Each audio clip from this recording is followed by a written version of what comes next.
几年后流行的阳台，常规阳台1.4米，传统布局功能太单一，收纳太少，关键老公1.9大个子，每次蹲下量衣服太难受，旁边浪费空间，还经常反水出来，一不小心阳台水漫金山就不好了。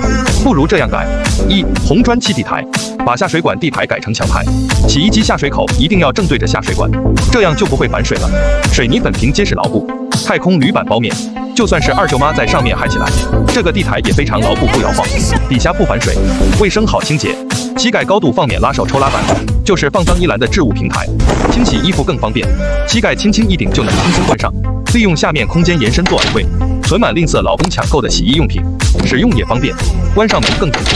上面做到顶储物柜，存满常用生活用品，关上门挡灰尘。中间座椅型晾衣架，小件衣服全挂下，缩进去也不占空间。关键勤快老公晾晒衣服不累腰也更方便。二、旁边做一组薄薄的储物柜，下面不要底板，背板要保留，才更牢固。常用吸尘器、扫把全放下，老公也能成为清洁全能手。侧面挂个洞洞板，家用小工具一应俱全，老公在家也能修理。上面安装2根不锈钢杆，常用晾衣架全放下，上面囤满洗漱用品，关上门更干净整洁。三、洗衣池不能少，底下不要底板，背面底板固定，里面预留插座，放个扫地机器人，下面柜门留空20公分，方便扫地机器人自由进出。上面延伸做吊柜，增加收纳空间，拿取也方便。下面配个小型洗衣机，内衣内裤分开洗，消毒杀菌更健康。洗衣柜这样布局，勤快老公在家洗刷刷很方便。四、用老公的无影脚踢飞开发商赠送的推拉门，让空气更流通，不要阻挡空间的门槛时，阳台也不贴小片瓷砖，缝多嫌廉价，还是客厅大片瓷砖通铺，增加空间。五、不把衣服晾阳台中间，这样阳台啥都干不了，不如靠边移，上面不吊顶，空间更宽敞，下面往上买个活动晾衣架，再多衣服都2下，推到一边也不占空间。外面安装百叶折叠门，打开空间更开阔，关上好看透气还有私密性。再往上淘个吊床就是休闲床，老婆每天躺着摇一摇，晒着太阳，欣赏着外面好风景，生活很惬意。六、也许这个设计你感觉还不错，以后也不希望被中间商赚差价，那就进入主页查看更多更好的设计。你没见过的小卧室设计，小卧室长3.4米，宽2.9米。老妈理想中的公主房是这样布局，住不了2年过后，就被慢慢长大的女儿嫌弃她太幼稚，又要重新装，妈妈心里瞬间就破防。不如这样改，不同阶段的孩子都喜欢。一、用镀锌方管做框架，横竖交叉焊接，端头立柱做支撑。找二舅妈借几块钱，买几根膨胀螺丝，把它狠狠地固定在墙上，外包几块实木面板更环保，上面再盖上透气的排骨架，往上淘个1.5米的松软床垫就是床，靠墙贴软包睡觉才舒服。闺女每天在上面开心跳芭蕾，这个床也纹丝不动，床头木饰面隔断，中间抠几个洞，通风采光又透气。二、床的侧面书架做围挡，上面高考复习资料随便放，安装玻璃门实用有颜值，下面做活动书桌，拉出来使用也很方便。闺女清华北大随便考，推进去也不占空间。三、旁边2个木盒做台阶，下面的抽屉收纳闺女的内裤和内衣，上面的抽屉收纳孩子的臭袜子。床侧面非承重墙体挖一个洞，木饰面贴面，代替床头柜。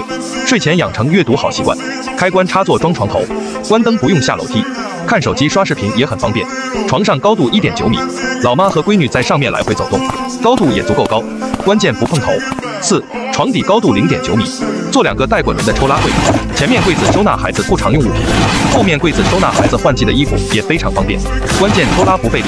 五、找二舅妈借个雷神锤，敲掉一半开发商赠送的2/4的墙体，扩大衣帽间的空间，给闺女做个到顶的大衣柜，上面换季的厚棉被全放下，下面全做挂衣区，挑选衣服一目了然。安装黑色推拉门，实用颜值高。六、木饰面做拱形门洞，划分区域，嵌入线形感应灯，半夜起床不摸黑，靠墙贴满墙小黑板，发挥孩子想象力。地台上放个软垫就是娱乐区，孩子还可以坐着安静的看看书。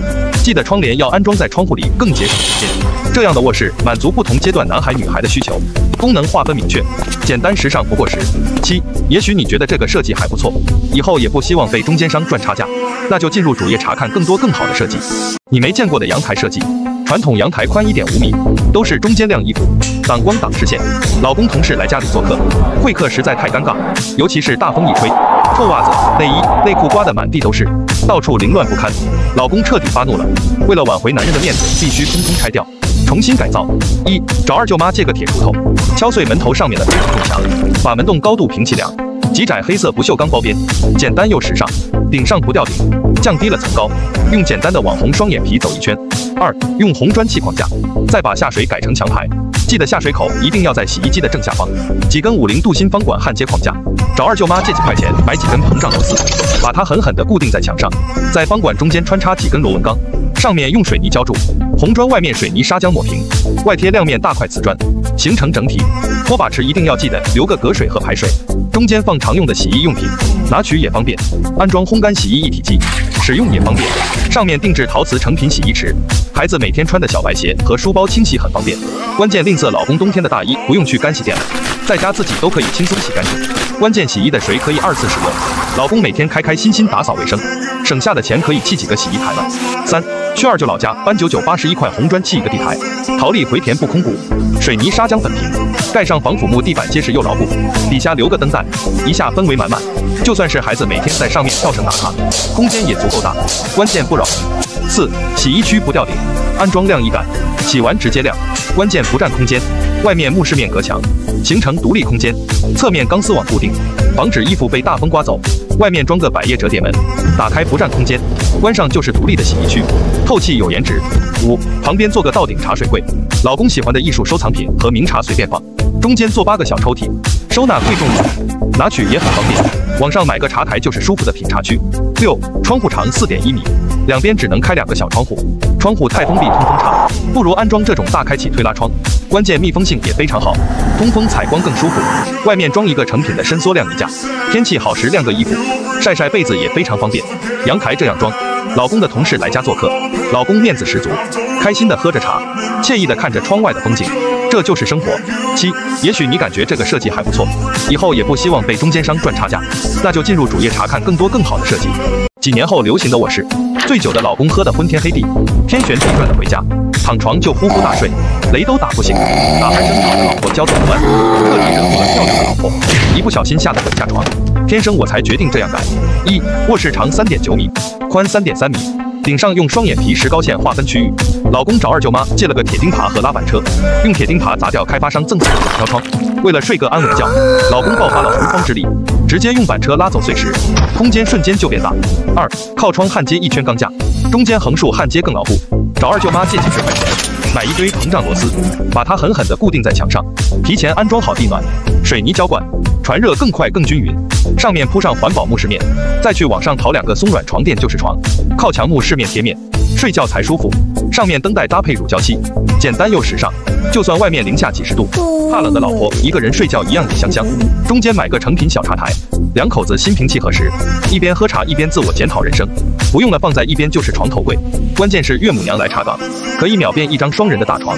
老婆心情好，可以和老公看看风景，培养情感。空间灵活利用，实用颜值高。开关插座装床头，开灯关灯更方便。老婆看手机刷视频也方便。关键老公半夜3更醉醺醺的回家，也不会影响老婆的一举一动。3. 木饰面隔墙，中间掏3个洞，采光通风又透气，底下做3个带滚轮的大抽屉，收纳老婆的内衣、内裤、袜子，拿取也非常方便。4. 用老公的无影脚踢碎一半非常重墙体，扩大卧室空间，给老婆做一组倒顶大衣柜，漂亮老婆的衣服全放下，安装黑色玻璃门，实用颜值高，旁边延伸做一组倒顶收纳柜，放满老婆这些年打下的江山，老婆每天好心情。关上门挡灰尘，旁边老婆的梳妆台不能少，老婆的绝世容颜就靠它了，老公睡觉都变香了。角落里做个收纳柜，在败家的老婆也够放了，空间灵活利用。5. 老公活动区域底下做一个带滚轮的大抽屉，收纳老公的内裤、袜子，空间灵活利用，旁边延伸做书桌。在家赚钱时间不能少，关键加班也不影响老婆休息。上面做一排吊柜，文学名著随便放，增加收纳空间。旁边给老公做一组倒顶衣柜，常穿衣服全放下，老公看着美滋滋。安装黑色玻璃推拉门，好看挡灰尘。旁边延伸做拱形门洞，里面嵌入线型感应灯，半夜起床不摸黑。这样的卧室区域划分更明确，两口子都有独立的空间，两夫妻互不干扰。6. 也许这个设计你感觉还不错，以后也不希望被中间商赚差价，那就进入主页查看更多更好的设计。